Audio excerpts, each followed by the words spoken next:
નમસ્કાર દર્શક મિત્રો, હું છું રૂપલ લુણીચિયા. સંપૂર્ણ ન્યૂઝમાં આપનું સ્વાગત છે.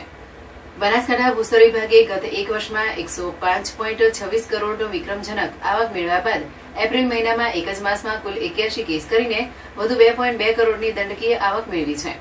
રાજ્ય સરકાર દ્વારા ખનીજ ચોરીને અટકાવવા માટેના તમામ પ્રયત્નો હાથ ધરવામાં આવી રહ્યા છે, જે અંતર્ગત ખાણ ખનીજ કમિશનરની સૂચનાથી તથા બનાસકાંઠા જિલ્લા કલેક્ટર મિહિર પટેલના માર્ગદર્શન હેઠળ બનાસકાંઠા ભૂસ્તર શાસ્ત્રી ગુરુપ્રસિંહ સારસ્વત દ્વારા ગત વર્ષની વાર્ષિક આવક રૂપિયા 105.26 કરોડ મેળવી બનાસકાંઠામાં સૌથી વધુ આવકનો રેકોર્ડ તોડ્યો હતો. આ સાથે ખનીજ ચોરીના 704 કેસો કરીને રૂપિયા 12.30 કરોડનો દંડ પણ વસૂલ કર્યો હતો.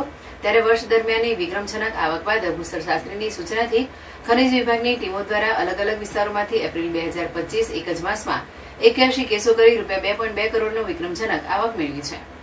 ભૂસ્તર શાસ્ત્રીની સૂચનાથી ભૂસ્તર વિભાગની ટીમો રાત દિવસ ખાનગી રાહે તપાસ હાથ ધરી ચોરી અટકાવવાના તમામ પ્રયાસો હાથ ધરવામાં આવી રહ્યા છે. 30 દિવસની અંદર 81 ખનીજ ચોરીના કેસ કરીને સરકારની તિજોરીમાં રૂપિયા 2.2 કરોડ આવક જમા કરાવી છે.